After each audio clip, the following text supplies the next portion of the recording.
আসসালামু আলাইকুম। আজকে আপনাদের দেখাবো খুবই সহজভাবে ইলিশ মাছ মাখা। এজন্য আমি ইলিশ মাছটাকে আগে থেকে একটু নুন হলুদ মাখিয়ে রেখেছি। এরপর দিয়ে দেবো এক এক করে পেঁয়াজ বাটা, সামান্য হলুদ গুঁড়া, তারপর দিয়ে দেবো কাঁচামরিচ পেস্ট, লবণ পরিমাণ মতো, এরপর দিব সরিষার তেল,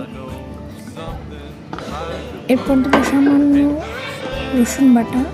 যদিও ইলিশ মাছের রসুন বাটা না দিলেও চলে, তারপরও জাস্ট অল্প একটু। এরপর এটাকে খুব সুন্দর করে ভালোভাবে মেখে নিতে হবে, যাতে প্রত্যেকটা মাছের অংশে মশলাগুলো খুব ভালোভাবে মাখা যায়। মাখাটা যত ভালোভাবে করবেন মাছের টেস্টটাও তত ভালো হবে।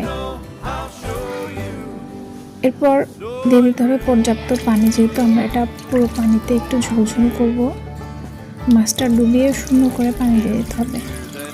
এরপর আপনি চাইলে 10 থেকে 15 মিনিট রেস্টে রাখতে পারেন, নাও রাখতে পারেন। এরপর মিডিয়াম আছে লো মিডিয়াম হিটে আপনি জাল করে নিয়ে আপনার পছন্দ মতো যতটুকু ঝোল রাখতে চান রাখবেন। তবে এই মাছটা ঝোল করলেই ভালো লাগে। 10 থেকে 15 মিনিট পর পর উল্টে পাল্টে দিলে সর্বোচ্চ 25 মিনিটের মধ্যে আপনার মাছটা রেডি খাওয়ার জন্য। এই তো, আল্লাহ হাফেজ।